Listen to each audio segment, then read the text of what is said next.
Hello friends, welcome to EV basics. Electric vehicle basics पे आपका एक बार फिर से स्वागत है। आज इस एपिसोड में मैं कोई इलेक्ट्रिक व्हीकल मॉडिफिकेशन या कोई कन्वर्शन के बारे में बात नहीं करने जा रहा। फिज़िकली कन्वर्शन के बारे में कुछ आपको बताने नहीं जा रहा या कुछ करने नहीं जा रहा हूँ।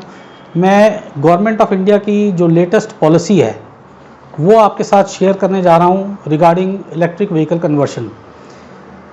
जैसे कि आपको पता होगा कि कुछ दिन पहले एक लिस्ट आई थी जिसमें टॉप 20 पोल्यूटेड सिटीज़ में 15 सिटीज़ इंडिया से थी।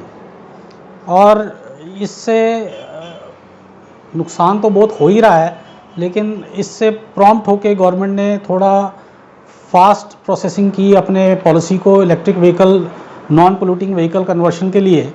और इस पॉलिसी के अंदर उन्होंने गैसोलीन व्हीकल्स, मतलब पेट्रोल डीजल से चलने वाली व्हीकल्स को इलेक्ट्रिक व्हीकल में कन्वर्शन के लिए एक ठोस पॉलिसी जारी कर दी है। ये इंडियन गैजेट के थ्रू जो मैं यहाँ पे आपको शो कर रहा हूँ ऑलरेडी इशू हो चुकी है 3 मार्च 2018 को।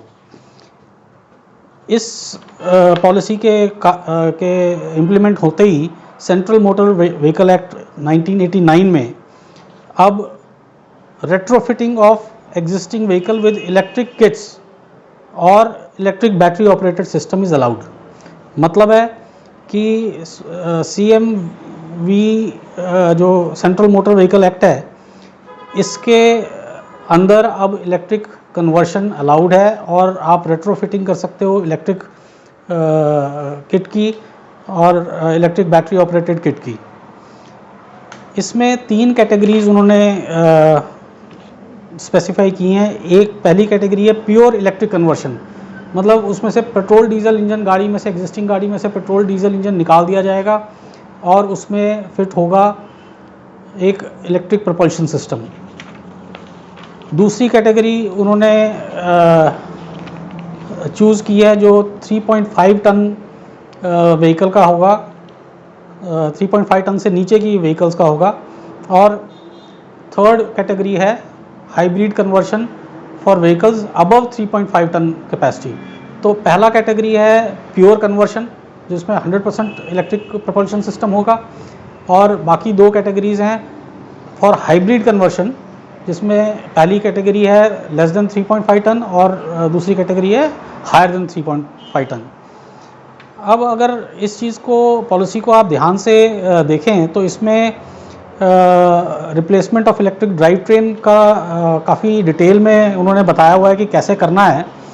और आपने मेरा पहले वीडियो देखा होगा जिसका मैं आई बटन पे लिंक दे रहा हूँ। ई ट्रायो एक तेलंगाना की हैदराबाद बेस्ड कंपनी है जिसने अपनी किट ऑलरेडी अप्रूव करा ली थी ARAI से, और वो रेट्रोफिटिंग कर रहे हैं।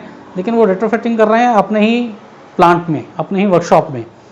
लेकिन अब जो पॉलिसी है उसमें ये क्लियरली डिफाइंड है कि एक सप्लायर मैन्युफैक्चरर अपनी किट ARAI से अप्रूव करा के आगे रेट्रोफिटिंग के लिए दूसरे फिटमेंट सेंटर्स को सप्लाई कर सकता है, जैसे LPG और CNG किट होती थी।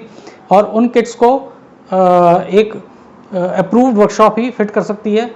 और उसको फिट करने का तरीका, उसको फिट करने के लिए मिनिमम रिक्वायरमेंट एक वर्कशॉप में क्या होना चाहिए, वो सारा इस पॉलिसी में स्पेसिफाई किया गया है।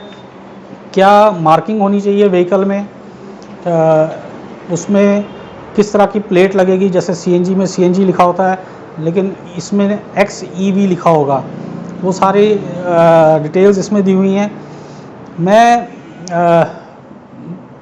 बात करता हूँ कन्वर्शन की, और जहाँ हम लोग इन्वॉल्व होते हैं, जो लोग इंटरेस्टेड, काफ़ी लोगों ने मेरे चैनल में ये कमेंट किया कि वो इसको इलेक्ट्रिक व्हीकल कन्वर्शन को अपना एक बिज़नेस मॉडल की तरह बनाना चाहते हैं, तैयार करना चाहते हैं।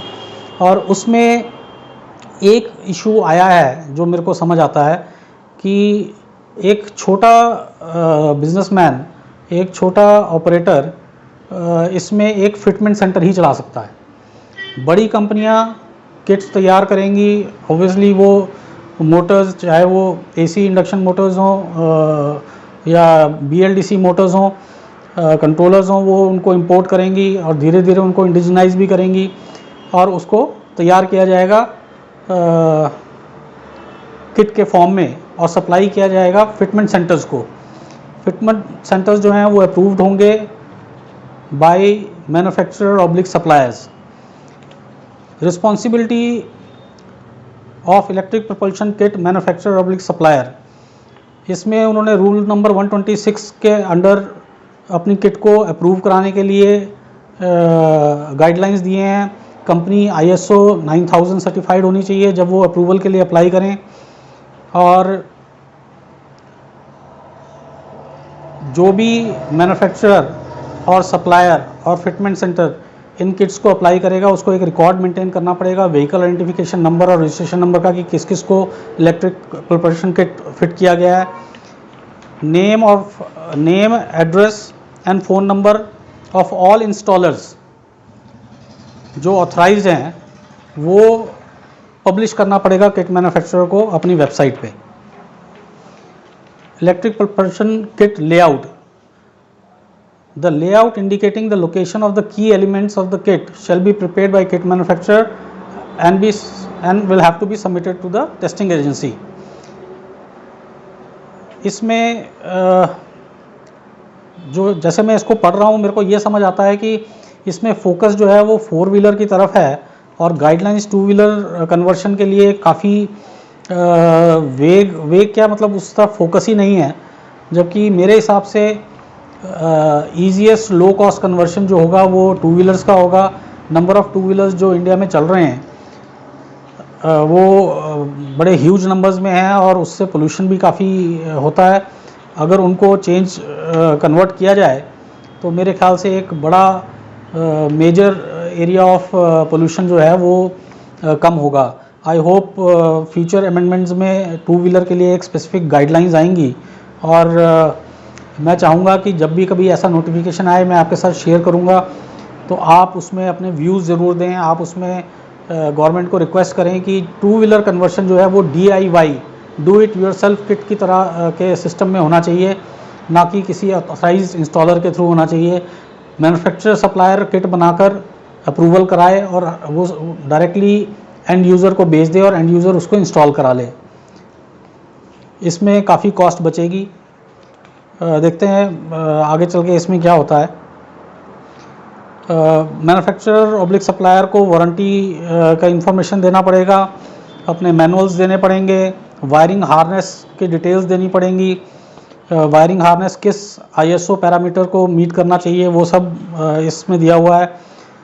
जो सेंसर्स लगेंगे इन कन्वर्शन किट्स को बनाने के लिए उन सेंसर्स का एग्जिस्टिंग कार सेंसर्स के साथ कोई इंटरफेस नहीं होना चाहिए या कोई इंटरफेरेंस नहीं होना चाहिए, ऐसा गाइडलाइंस दिया हुआ है। कुछ टेक्निकल गाइडलाइंस दिए हुए हैं जैसे कि device should not allow reverse flow current, input stage should not pick up any noise, brake switch compulsory है, क्लच स्विच कंपलसरी है, एयर कंडीशनिंग ऑन स्विच होना चाहिए, प्रेशर स्विच होना चाहिए, टेम्परेचर स्विच होना चाहिए। तो बेसिकली मॉनिटरिंग सिस्टम प्रॉपर होना चाहिए जैसे नॉर्मल कार्स में होता है। जो भी एडिशनल सर्किट लगे उसका कोई एडवर्स इफेक्ट नहीं होना चाहिए एग्जिस्टिंग सेंसर सर्किट में, जैसे थ्रॉटल पोजीशन सेंसर है, प्रेशर सेंसर है, टेम्परेचर सेंसर है। The motor controller and on board charger shall be isolated from vehicle battery during ignition of, ये एक बेसिक सेफ्टी फीचर है। ट्रैक्शन मोटर के बारे में डिटेल दिया है, कंट्रोलर के बारे में दिया है, चार्जिंग सॉकेट और उसके लोकेशन के बारे में गाइडलाइंस दिए हुए हैं, चार्जर के बारे में दिया हुआ है। ये मैं मार्किंग बता रहा हूँ आपको, जो हर गाड़ी पे ये लेबलिंग होगी XEV, मतलब ये एक नॉर्मल गैसोलीन व्हीकल है जो कि अब कन्वर्ट किया गया है इलेक्ट्रिक व्हीकल में। इस तरह का मार्किंग गाड़ी पे लगेगा। अब जो गाइडलाइंस दिए गए हैं एक इंस्टॉलर के लिए वो मैं पढ़ के बताता हूँ। Electric propulsion kit installer shall be equipped with following tools and equipment: 2 post lift / ramp, electric drill, high speed drill bits, D-ring and box spanners, screwdrivers, Allen keys, hacksaw blades, crimping tool for electrical cable termination, set letter and number punch, measure tape, torque wrench, inspection light, vernier caliper, multimeter, silicone sealants and seals, alignment tool, belt tensioner, puller, firefighting equipment and testing equipment as recommended by kit manufacturer. तो ये कोई बड़ी list नहीं है जिसमें कि कोई problem होगी किसी इंस्टॉलर को।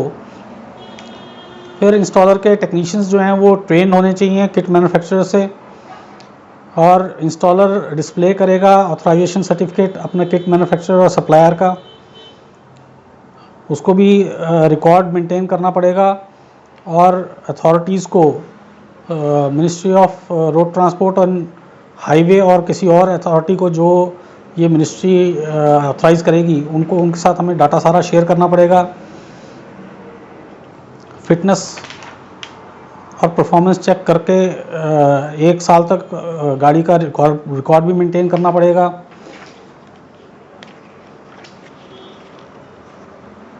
Installer shall assess the fitness of the vehicle for kit fitment and explain the same to the owner and seek written consent from vehicle owner।